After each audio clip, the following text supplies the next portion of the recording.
the Armstrong Williams Show, where our guest for the full hour is the director of the FBI, Kash Patel, who, under his leadership, the Bureau launched Operation Summer Heat with local and federal partners, targeting the most violent offenders in Chicago, St. Louis, Memphis, and New Orleans and beyond. And for viewers new to it, set the table for this operation, Mr. Director, and thank you so much for joining us. Thanks so much, Armstrong. As I said, this is breaking news. We kept it quiet for the summer. Operation Summer Heat was a 3-month surge by the FBI with our state and local partners. We started at the end of June, and we just wrapped up at the end of September. And what we did was follow one theme: crushing violent crime, one of this administration's key priorities. And we went into every single field office. We have 55 field offices scattered across the country. And today, we're going to unveil the results of Operation Summer Heat and what law enforcement can do when you let good cops be cops. What is it that you find that all these cities have in common that is lacking, where it takes an operation like Summer Heat to go in and disrupt this crime, make sure the partners have the resources that they need, and make sure that these criminals understand that their days of destroying and controlling communities and placing people in fear are over? Well, I think a quick historical analysis is important here. You have to recognize that there was an explosion in violent crime, and it didn't happen in a month or 6 months. It happened over the course of years due to the prior administration's lackadaisical approach against crime, and violent criminals took advantage of that. So the FBI, under my leadership, we came in and said, okay, violent crime's exploding. Everybody knows that. We see that. You can't walk around these cities anymore. People are getting shot. Kids are getting shot. Drugs are killing our youth. We need to do what the FBI is best at: crush violent crime. So we targeted all the major cities in the country. We called our state and local authorities, and we said, we need you all in as task force officers. You have the ground level intelligence.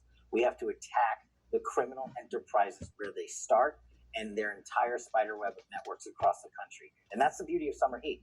We went everywhere.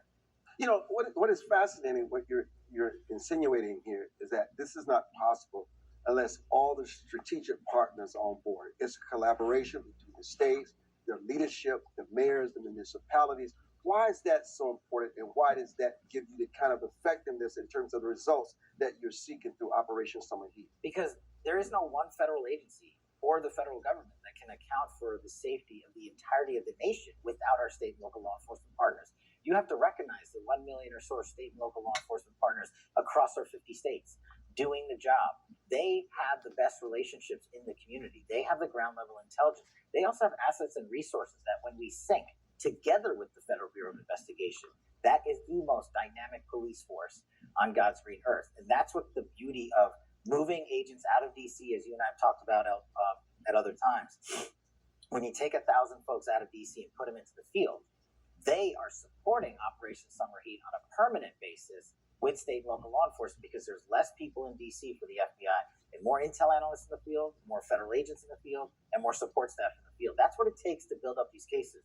That's what people don't realize. You can't just walk into a city and say, okay, there's 150 law enforcement officers here, let's go arrest people. You have to build a ground game of intelligence that takes months. That's what we did in Memphis. That's what we did in Chicago. That's what we did in New Orleans. And that's why, at President Trump's direction, we went in quietly months ago into these cities to set phase 01. Now we're going in with the Guard to complete that project. And that's the beauty of operations like Summer Heat. When you say going in with the Guard, I assume you're speaking of the National Guard. What role will they play? And have you, through your involvement in lowering crime dramatically in Washington, D.C., found the process and a formula to better use the National Guard to complement what you're already doing? We absolutely have. Under President Trump's leadership, we needed the National Guard in Washington, D.C. You and I both know. We live here. Washington, D.C. was a hotbed of criminal activity. I mean, we had an assassination of Jewish students and interns. We had an intern from Congress get murdered. We've had so much drug crimes here. So rightfully so, President Trump sent this in quietly months ago to, again, set the stage. The FBI take 01 operations, phase 01, set the ground game intelligence, work with MPD. But in order to complete the mission, the president was right. We needed a National Guard to set a stable perimeter. That is the criticality of what the National Guard brings to this fight. We don't need them being law enforcement officers, and they're not. I want to make that crystal clear. What they allow law enforcement to do, the FBI, the interagency, state and local authorities, is to work safely within the city street corners to operate and conduct investigations, to bust into houses, to take bad guys off the streets, to seize firearms and guns. And so they don't have to worry that the next house over has another gang activity in it that might attack them because we didn't know about it. And that's the beauty of having National Guard. And they're going to be setting up these perimeters in all these other cities thanks to the president. Walk us through your Operation Summer Heat chart here. What are we looking at? So as I was saying, Summer Heat was all 55 field offices across America. And while we can't give you all of every single 55 field office's stats, I just wanted you to look at some of these here. In 3 months, Armstrong, Summer Heat had 8,700 arrests. In 3 months, Summer Heat had 2,281 firearms seized permanently off our streets. 3 months, fentanyl, 421 kilograms. By the way, that's enough to kill over 50 million Americans. Cocaine, 50 million. On the low end, that's a conservative estimate. Lethal doses off that seizure. 45,000 kilograms of cocaine. We conducted operations that led us to 2,000 indictments and 1,400 convictions. And the bulk of that work came from our violent crime and gang forces. I want to highlight that because that was the focus of Summer Heat. 6,500 of this casework came specifically out of that. And here's something that's not on this chart. Operation Summer Heat found and located almost 1,000 child victims and returned them to safety. Victims of sexual trafficking, victims of home abuse, victims of rape and violent crimes against children, all of it. That is shocking. What about, how does Operation Viper fit into what we're looking at here? Oh, that's a great question. So in order to execute Operation Summer Heat across the board successfully, we had to surge into certain cities that had just a spike in violent crime. For instance, Memphis, New Orleans, and elsewhere, because they had the largest per capita homicide and robbery and violent crime rates in the country. What they needed was FBI specialized resources. They needed our teams to come in there with our cell phone analysis, our CAS system, our VICAR system, our specialized investigative tools that allow us to map out the infrastructure that the enemy is operating in, to locate them, and to work with state and local law enforcement officers to say, now we got search warrants to kick down these doors because we know where the bad guys are. Operation Viper was a critical component to supplement Operation Summer Heat.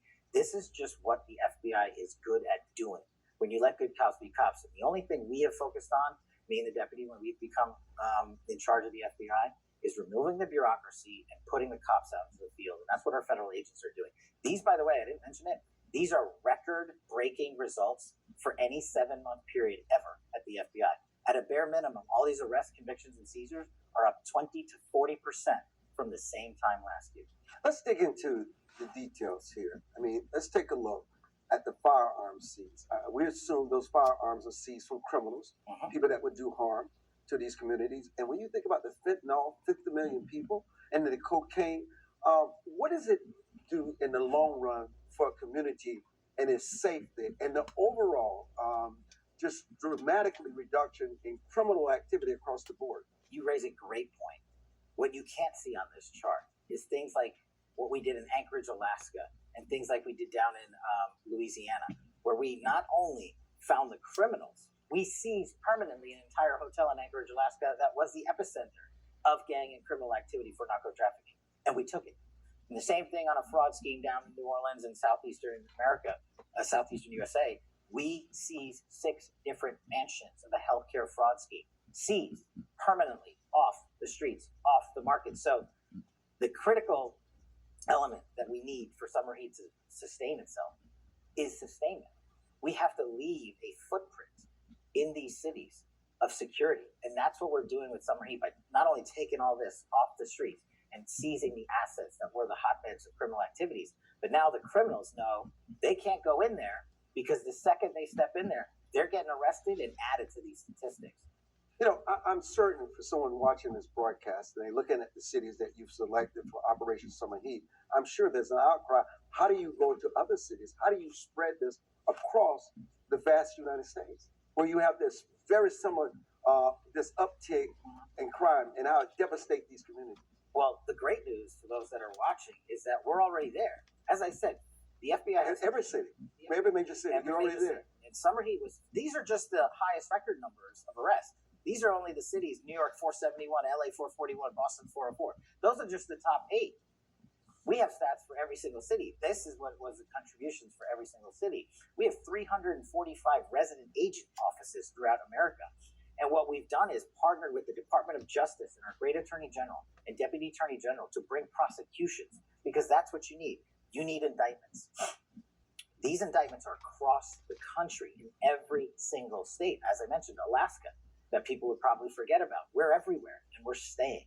And that's the beauty about the redeployment of our resources at the FBI from Washington, D.C. Because when I first got here on the job, I found out a third of our workforce worked in the NCR, the National Capital Region. 1/3 of our 37,000 personnel workforce. And I said that's unacceptable because a third of the crime doesn't happen in Washington, D.C. and the NCR. So we pushed them out. That's why Americans know and are seeing the FBI out there in full force, because they're literally out there in numbers they've never been. So let me bring this closer to home. I see Baltimore, where David and I own the Baltimore Sun. You have 224. There's always talk about the increase of crime in Baltimore.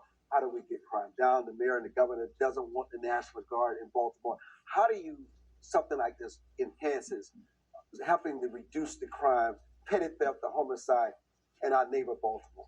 Well, look, the political leadership in Baltimore needs to recognize what the president did here. He asked us to go in quietly months ago because of the criminal rise in places like Baltimore. We don't see politics in crime, but we are going to leverage the full authorities under this presidency to go in there and do what we did in Baltimore. 224 violent arrests in 3 months. That's not in 7 months. That's in 3 months. And when people reject, and it must be an emphasis on what you're saying, violent arrests. Violent. These aren't misdemeanors. Yeah. They're Mickey Mouse operations. Guns, narco trafficking, people who do harm to our children, who entrap them, who enslave them, who traffic them. This is the worst of the worst. Murders, gangs. That's why I highlighted that violent crime and gang statistic. 6,500 of these arrests were just violent crime and gang related alone. And so when people come back at us and say, oh, well, we don't want the National Guard. Well, just look at what happened here in Washington, D.C. The National Guard came in and set up safe perimeters and zones, and also allowed the public to view safely what the National Guard was doing, which was simply setting up perimeters. And that's what we can do in places like Baltimore if they want to work with us and get the job done. And who doesn't want a safer town for their child to go to the parks in? Who doesn't want a town with more guns removed from the streets? Who doesn't want a town with more fentanyl seized so your kid doesn't overdose at the park? That doesn't make any sense to me for anyone arguing against it. The director of the FBI is our guest, Kash Patel. We'll talk about more about Operation Summer Heat on the other side of the break. I'm Armstrong Williams. We'll be back.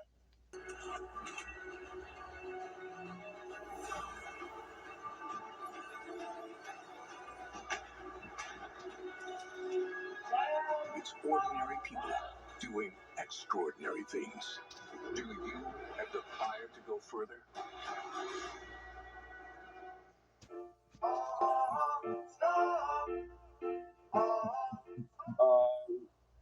You know, your critics say that Operation Summer Heat retasked the FBI towards street crime, well, at the expense of counterintelligence and domestic terrorism. Was this a surge or a pivot of priorities? It was a recognition of the explosion of violent crime while staying on mission to defend the homeland. As you walk around this building, you'll see the top 2 priorities of this bureau is to defend the homeland and crush violent crime. We can do both of those things at the same time, and that's what we're doing. And for those that don't understand the numbers or want to attack you politically, let me just put these numbers in front of you. Counterintelligence arrests, year to date alone, 7-month period since I took over. Counterintelligence arrests against the PRC, Iran, and the Russians are up 60%, 85%, and 35% respectively. That doesn't happen if you come off the counterintelligence mission in national security. 65, 35, and 85? Wow. And those facts speak for themselves. And just to put an umbrella over it, Armstrong, this year alone, the FBI has had 24,000 arrests of violent offenders. 24,000 violent arrests. Year to date from last year, that is a 125% increase. So if we're not doing our job and we're not finding the bad guys, we must be making up a lot of numbers. So if we go from Operation the Summer Heat, what will be the winter version of this as we're going into the winter? Maybe we'll call it frostbite. Frostbite. But that's the key. We have to sustain for the American people. We have to show the longevity of the program. And the way we do that is by highlighting what the FBI has done outside of submarines. So while all of this is going on, Armstrong, The FBI has arrested this year 4 of its top 10 most wanted fugitives in the world. 4 in 7 months. To put that in perspective, the prior administration got 4 in 4 years. That includes Cindy Singh in the state of Texas, who murdered her mentally disabled 6-year-old son and fled to India. No one wanted to look for her. We found her in 2 months thanks to the Indian government and our partners in the interagency. On top of all that, we got the Abbey Gate bomber in 2 weeks. The Biden administration could have looked for him for 4 years. We got him in 2 weeks. He's sitting in jail right now. What is the difference, though? We remove the red tape and we get after the mission. As the president has instructed us, protecting the homeland is the priority of this administration and the people. I want to pivot on that because you mentioned how quickly you apprehend these criminals. I want to go back to Charlie Kirk and how quickly you were able to apprehend the assassin. What is fascinating about this is this conspiratorial thinking. No matter what happened, there's got to be another assassin. They did not protect the evidence. Obviously, there was a conspiracy, and are they going to arrest someone else? Is that fair? How do we get ourselves caught up in that? And why can't we just accept the fact that Tyler Robinson was a lone wolf? The simple answer, in my opinion, is social media is wildly out of control, and there's too much clickbait in this country. And one of the things I highlighted in Congress in my testimony last week was if we want to protect our youth, we got to get more involved in social media and online platforms because that's where the folks, the assassins of this world, get radicalized. That's where they're the lone wolf actors in general. And so we have to get after that problem set. And I asked for Congress help in doing so.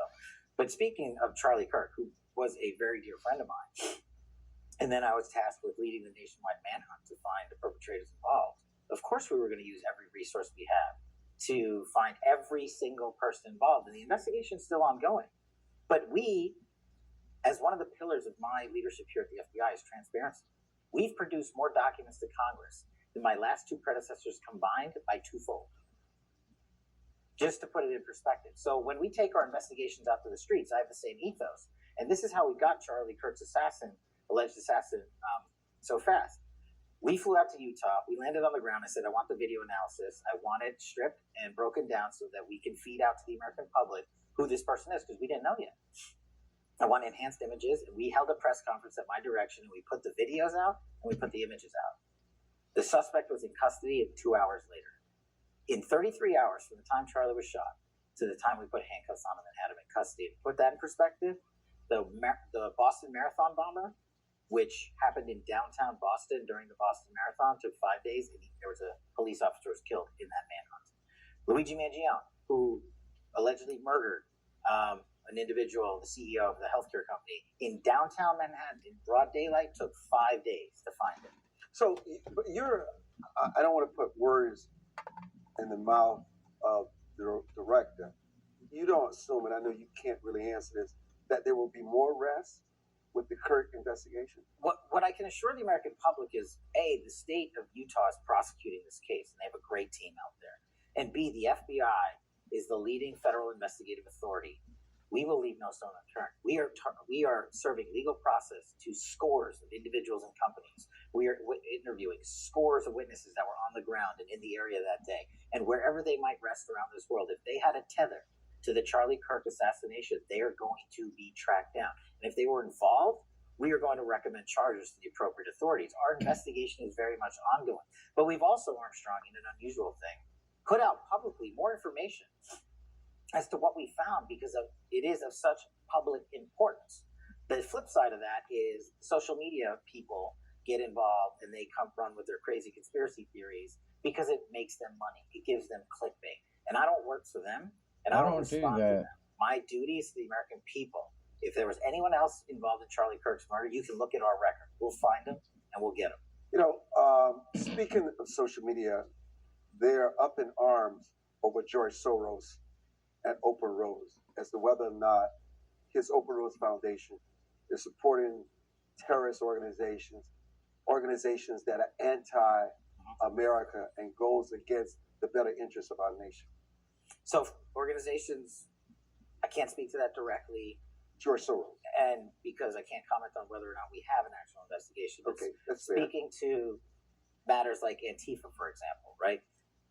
And the new EO that the president signed and their designations giving us authorities that we never had. What we are able to do is the one thing I've done my entire career under investigations: follow the money, serve legal process, and follow the money. These groups just don't show up overnight. You don't have hundreds of people surround a courthouse overnight and then move down to LA and cause riots and then move halfway across the country and cause disruptions in Chicago and elsewhere. It is an organized effort that someone or some groups are paying for. And what I can tell the American people is we have open investigations on multiple groups and individuals funding these efforts. We have legal process that has already been executed. The search warrant results are coming in. Somebody's But also going to remind jail. people that they want, or not I they, should say the American prison. public, for the most part, understands that it takes time to develop these complicated investigations. But in the days of social media and the 24/7 news cycle, people want immediacy. And if you abide by that requirement, then you will fail in your investigative duties. Let me give you two scenarios of recent. There was just a UK killing in Manchester, England, where they were celebrating Yom Kippur, and someone died. Just in Germany, in the last 48 hours, they apprehended 3 suspects that were bent on killing Jews. They confiscated AK-47s, which leads me to this point. Is the FBI, Mr. Director, up to the task of penetrating domestic terrorist groups? And why do we have to wait for someone to die before we make an arrest? In Germany, they made an arrest before someone died. In the UK, they did not. I can't speak for the UK and Germany, But are we up for the task here? We absolutely are. And the American public across the country sees it. We defeat and disrupt these acts before they happen. We did it in places like Louisiana. We did it where we have an ongoing operation and takedown happening this week. We've got other places where we have stopped these crimes in Texas and elsewhere from happening because of our domestic terrorism authorities, because of our international terrorism authorities. We have covert online employees, we have undercovers penetrating these systems, and more importantly, we have individuals who are accessing these group chats, working for us or as a source with us, who are penetrating the nodes and allowing us to use the intelligence authorities that the FBI has, partnering with our intelligence community, to seize and suspend and disrupt these operations before they happen. And most of the time, the American public doesn't hear about those. But when we can bring an arrest, we're very public and we're very loud about those because we want the American public to know we are disrupting. We're doing it all the time. And in fact, we just disrupted a school shooting in New York City just a week and a half ago. We put it out there.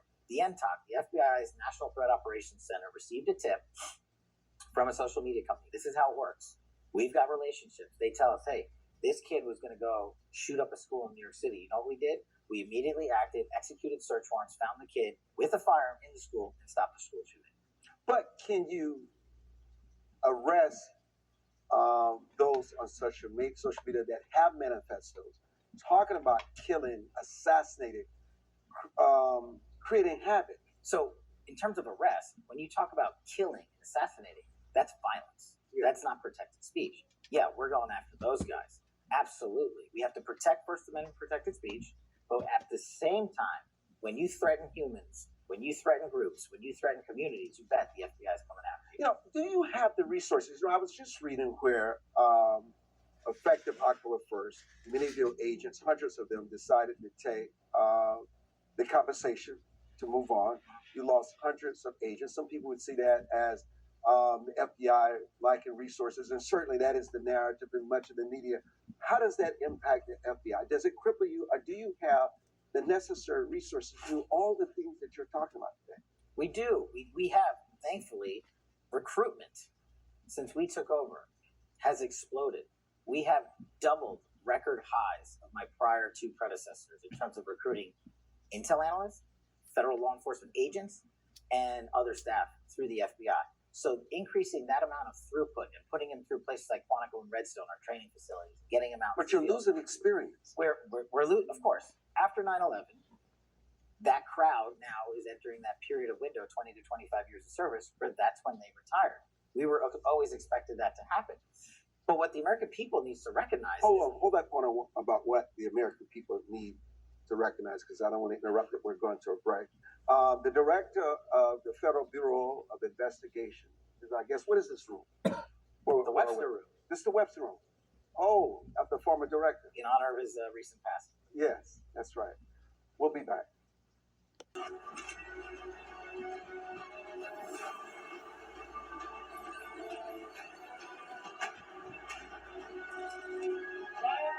ordinary people doing extraordinary things. Do you have the fire to go further?